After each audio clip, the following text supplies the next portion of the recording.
Chin King, and welcome to my first comic review ever. This is very extraordinary to you. Before I get started, if you are new on this channel, remember to jump on that subscribe button if you would like to eat the cheese. What did you?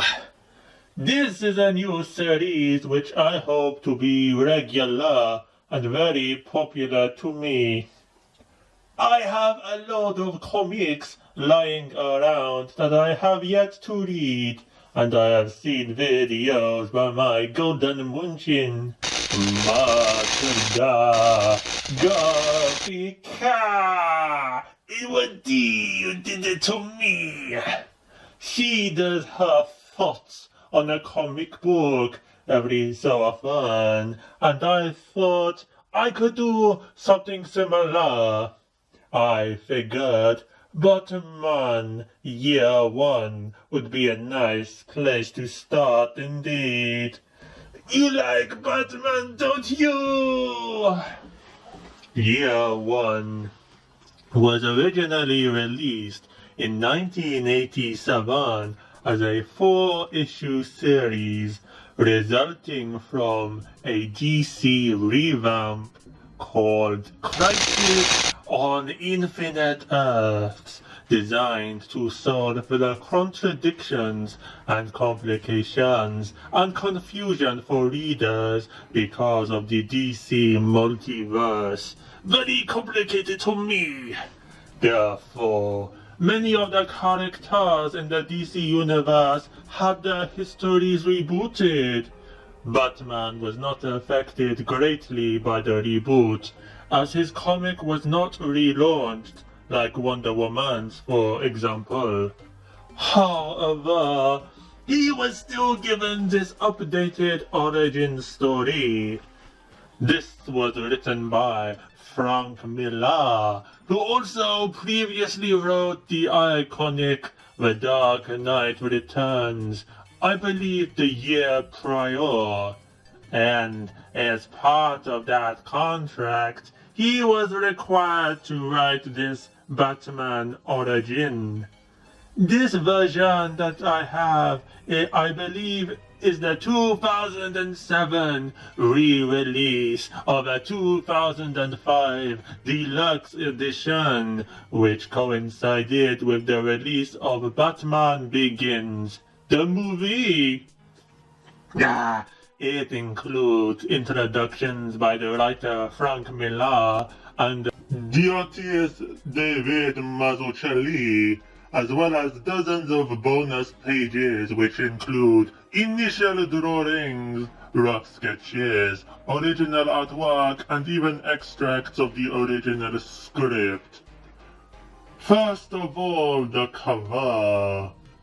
Here we have a shadowy figure who I presume is Batman, and he looks like he is dubbing, but with clenched fists, which is how I imagine Batman would dub actually.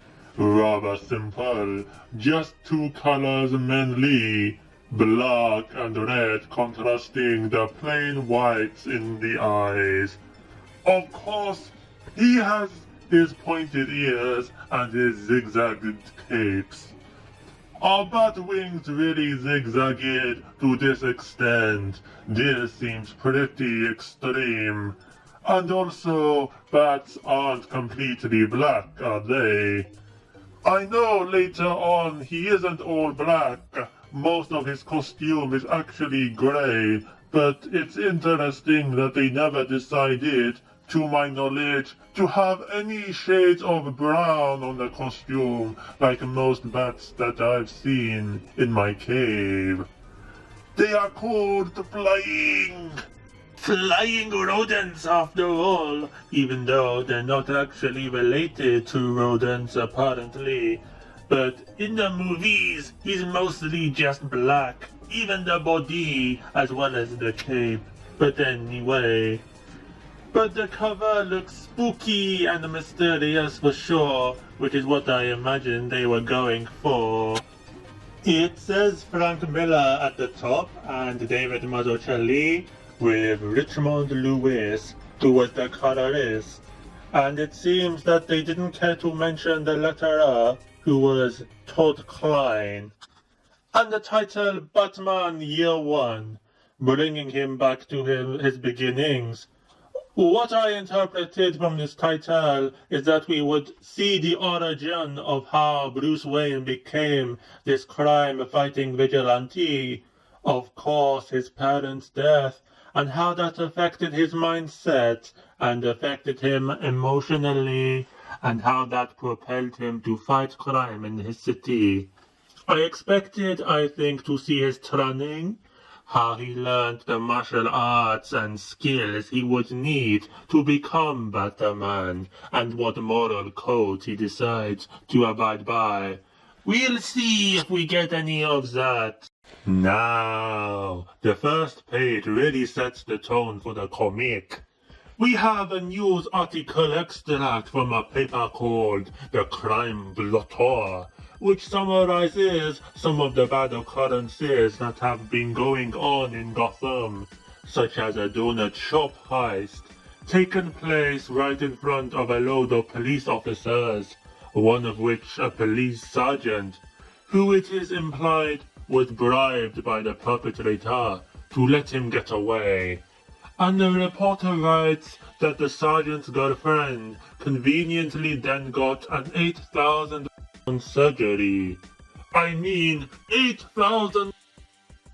How much money does this thief have to bribe a sergeant? 8,000 just to get off paying a $2 bill for a pistachio puff and a cup of coffee. Why doesn't he just pay that $2? If he has 8,000 loose change, I'm sure he can afford it. There was also a 22-year-old paralegal who withdrew charges of gang rape, despite witnesses who had confirmed it. And it was noted in her press conference that one of her fingers was missing. So, I think we can work out what went on there, shall we? The last entry in this article was about the mayor prioritizing wanting to eliminate ATM fees. So, we get a good sense of a place that's riddled with corruption and crime and helpless law practitioners and useless leaders who care more about ATM fees. A hopeless city indeed. There is no date on the page, so I guess they wanted that ambiguous. The writer, I mean, or DC, I don't believe it tells you the actual year this takes place, just the months. They probably wanted to keep it timeless in that way and not date it. Literally not date it. Anyway, I found this opening surprising, as there's a little bit of vulgar language about the reporter Vicky Vale. Now, Vicky Vale is the reporter who was in the Batman 1989 movie, which came out just 2 years after this comic, and because they introduced her so early on. In fact, the first sentence of this report, I assumed she would play some bigger role in the story, but in fact, she never pops up again. Not even her name is mentioned after this. What's also odd is that I don't remember there being another example of this sort of vulgarity or explicit expression after this either.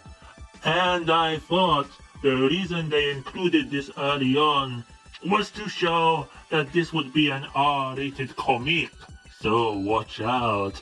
But it actually wasn't like that. So maybe they just had something against Vicky Vale for some reason. Now, this is a lot of analysis of just the first sentence of this comic, so I think I'll move on indeed. After this page, it goes straight into an introduction by Denny O'Neil, whoever that is, basically giving the background and that the DC revamping posed a problem for Batman, as he seemed fine as he already was.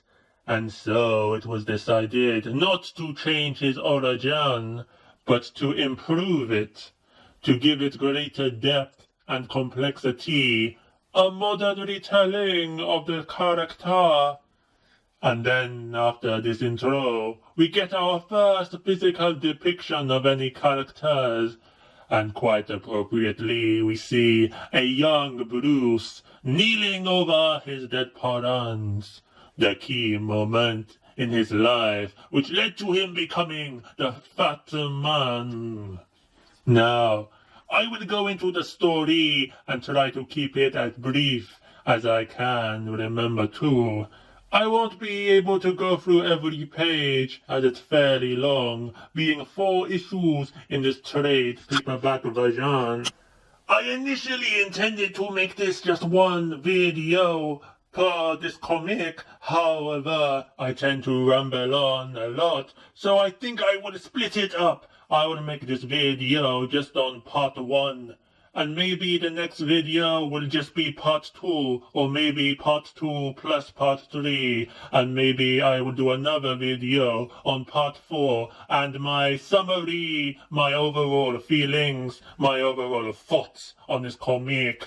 This could be very good to you, as it is a good series, I guess. It could be very good to me. Anyway, let's get into this, shall we? You tell me your preferred format, and I might listen to you. Chapter 1 is called Who I Am, How I Came to Be. Now, Bruce is looking like he's sitting on a bleeding chair with a bat about to attack him. Unless that's meant to be a shadow, I'm not sure, but it looks like the chair is gushing blood. You are very creepy to me. The story starts on January the 4th. I didn't realize this before reading, but I guess it makes sense now. The title is actually taken somewhat literally. The story begins at the beginning of this particular year, which year I do not know. The year he actually becomes Batman, and unfolds as the months pass. And it is not exactly regular either. It's not necessarily one entry per month. There can be multiple dates per month and weeks in between, or just days. So it is irregular like that. Anyway, the story follows the separate paths of Lieutenant Gordon and Bruce Wayne coming to Gotham.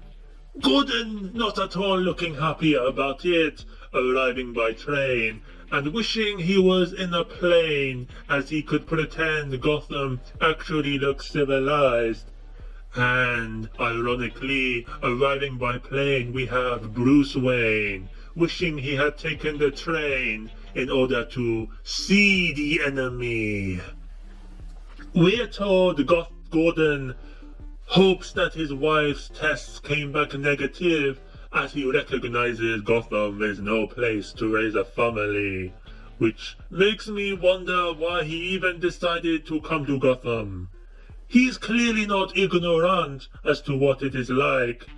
I mean, would you go to Gotham knowing what you know about it, or would you do everything you could to get away from this place? I don't think it was exactly explained why he had to leave his old city. But during a chat with Commissioner Loeb, Loeb says we are a team and that your record shows you've got what it takes. And in response, Gordon says he knows he's made mistakes and is grateful for this chance to prove himself. So I do wonder what it was said on his record, why he was possibly discharged from his old office. Now, we know Loeb is a corrupt guy, and we're told charges of conspiracy were withdrawn from him due to a witness disappearance. Very shady to me. And I think it's clear his idea of team spirit involves cops basically covering for one another and allowing the corruption to continue. So it does make me wonder what trouble Gordon got himself into previously. But Loeb seems to disregard these worries, saying, "What mistakes have you made? You kept the media away from it. That's the bottom line." So we see his philosophy is that you can do whatever you want so long as it doesn't get reported. The fact Gordon said he has something to prove shows that he's perhaps there to make amends for some past wrong and now wants to do better. Anyway, when he first got off the train, he meets this Detective Flass, who reassures him it's not as bad as it looks in Gotham, especially if you're a cop. So this would provide a dilemma if he's really there to prove something, and yet the status quo involves crooked cops at every turn. Bruce is 25 at this point, returning to Gotham for the first time in 12 years, in which he has been abroad. The contrast between his and Gordon's mindset upon their arrival shows the difference in their drive. Bruce is clearly someone with a mission, who looks calm and confident, wanting to seek out his enemy, whereas Gordon is nervous, worried, and wishes he could hide from the reality of his surroundings and his situation. When Bruce arrives at Wayne Manor, it is described as a fortress built generations past to protect a fading line of royalty from an age of equals. And I've no idea what they're on about with that. Does Bruce have royal blood? Is he the Messiah? I have no clue to you. Meanwhile, Gordon is still hating life, telling himself it's doing what he's doing or pumping gas. No alternatives, apparently. But he needs this job to provide for his wife, Barbara. But still, were there no other police departments in the country he could have been transferred to? It makes me think Gotham was some kind of punishment for him. But then again, you would imagine a place like Gotham would be short-staffed. But then again, they say the cops in Gotham are pretty well treated and are probably well off. So, maybe not. Maybe it was actually a reward after all, and Gordon's just being very unappreciative to me. But we do actually get a hint what went down with Gordon previously, as he watched Detective Flass beat up this kid for no apparent reason, and he tells himself that he better know his facts before he brings another cop down, especially in public. But this I'm not sure if he means that an officer got prosecuted for something, and if so, that would imply that he was falsely accused? Or does it just mean that he arrested the cop? Then the especially in public would make sense. Then that would also make sense why Commissioner Loeb mentions the importance of team spirit. But then doesn't really fit in with him saying Jim's record shows he has what it takes. Unless he was only referring to his efficiency as an officer at that point. So, it's February the 12th, and Flass is telling Gordon that the boys, meaning the other cops, asked him to have a word, as they're worried about him. He needs to relax. They've got their own way of doing things in Gotham, and he came down pretty hard on someone called Morgan. And he reminds him he has a baby on the way.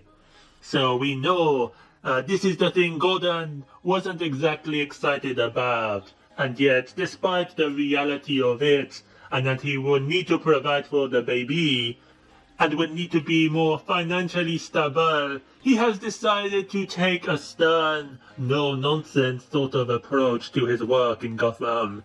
He's clearly not friendly with Flash, despite him trying to make it otherwise. And he's called out this Morgan. Whatever they were doing, this Morgan. I'm guessing it was drugs related or something similar that brought them in a bit of money. And now the rest of the cops are getting worried by this Gordon. So later on, Flash is complaining to Commissioner Loeb that Gordon isn't fitting in. He threw away a bribe and then gave the squad a lecture. The commissioner is disappointed and gives permission to have Flash and the boys soften him up, so to speak, but only while he's out of town, as he's already under scrutiny. Very sneaky commissioner to me. So while this has been going on, Bruce has been out in his garden, which is just mostly white. I'm guessing it must be snow, or just the style of it. Earlier on it looked like snow, and yet on the same day there was no snow to be seen in the opening shot of the train. But somehow he's karate chopping bricks into mush with his bare hands and severing trees with his side kicks. I mean, wow, this guy is superhuman for sure. Did you ever see Bruce Lee snap a tree with his foot? I thought not. He is frustrated that he isn't ready, that something is missing, and he has to wait. So, a couple of weeks go by, and while Gordon is wishing that their unborn child would be a boy, already naming him James, he gets attacked by a group wearing balaclavas. He gets beaten, but he recognizes Flash's familiar chuckle. Dun dun dun. Meanwhile, Bruce is in disguise, walking about the street of Gotham, realizing how much worse it's gotten since his absence. He gets into a scuffle with a pimp, and then Selina Kyle is there. Yes, Selina Kyle is there, and he gets involved because Bruce gets stabbed by her friend, and of course he has to fight her off, and that gets Selina mad for some reason. But he beats her pretty easily, actually. But he notes that she has had karate training, and she already hisses like a cat. I'm not sure what her origin is in this timeline, why she acts like a cat, why she was working for this pimp.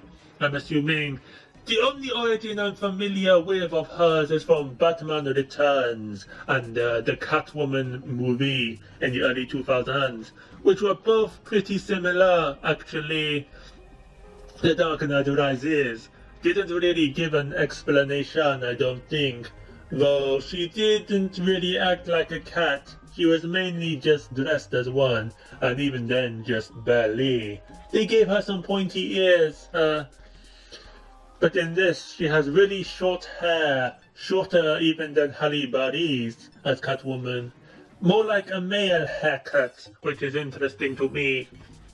But Bruce gets shot by some cops who show up, and he's losing lots of blood, and the cop doesn't seem to care, but he escapes anyway, and then saves the cops from the burning wreckage. So Bruce isn't doing terribly well at this point. Somehow he managed to break his handcuffs despite bleeding to death. Now that must be a pretty difficult achievement, even if you're not half-conscious.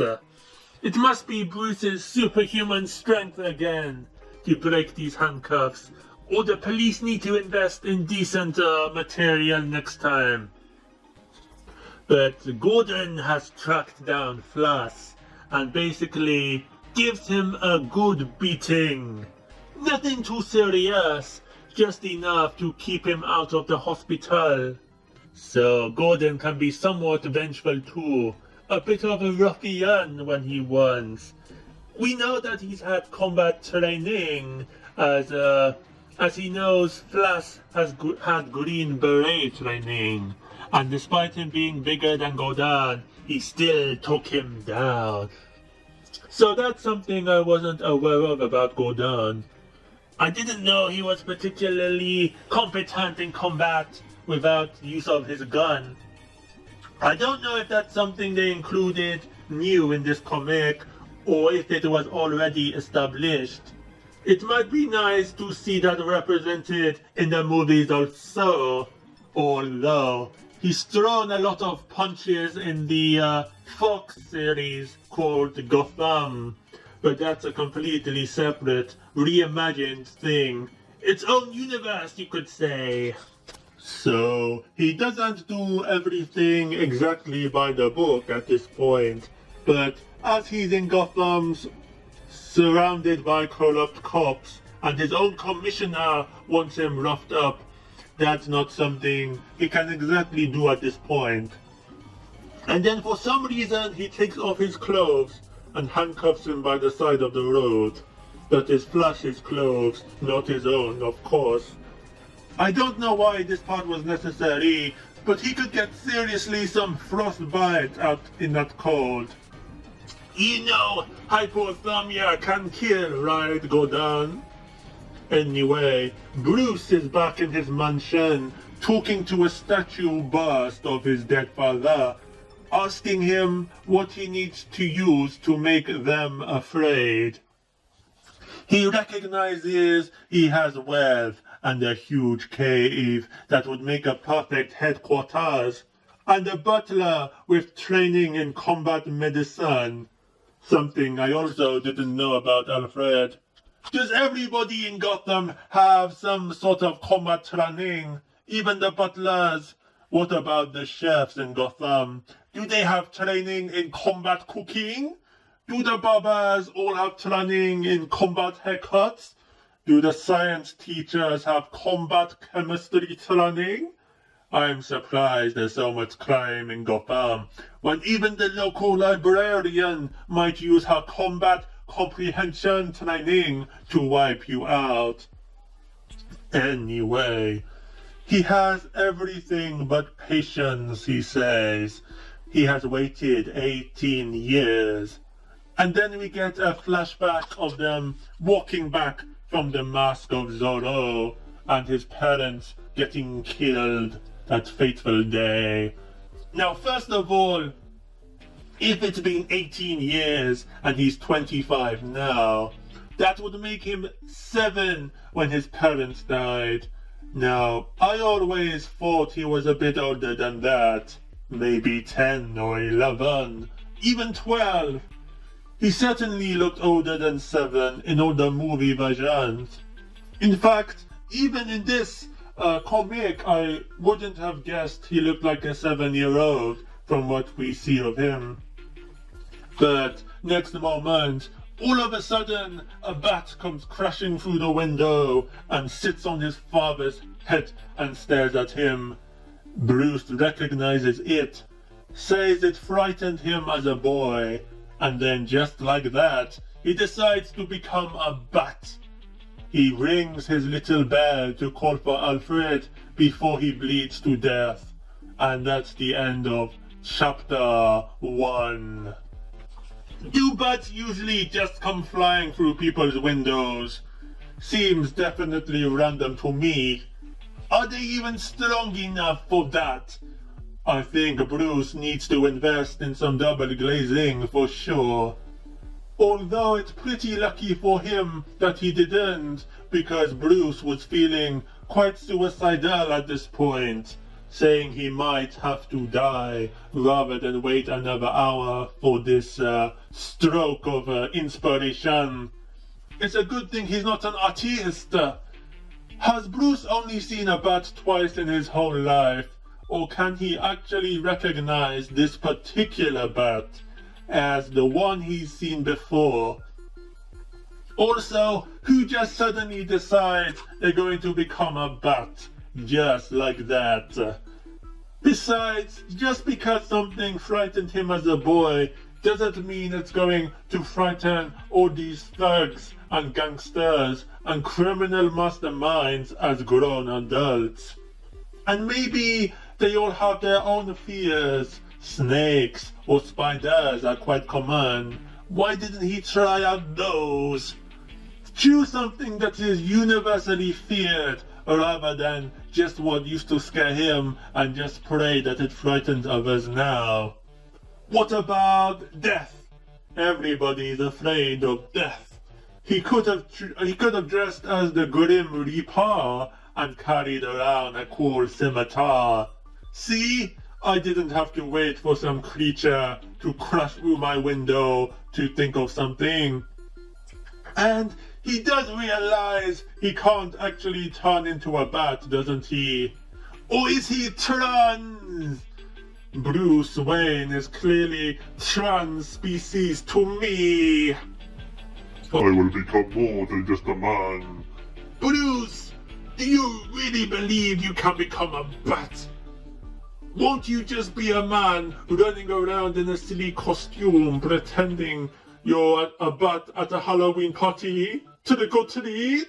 I will become a symbol of justice, of fear, more than just a man.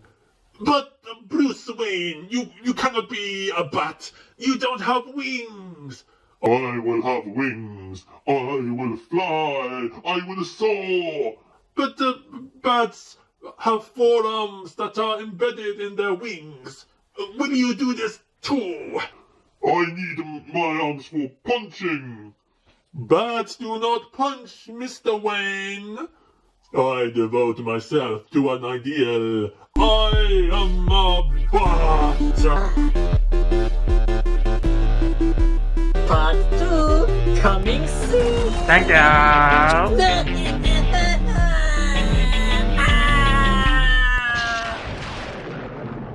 You are very creepy to me.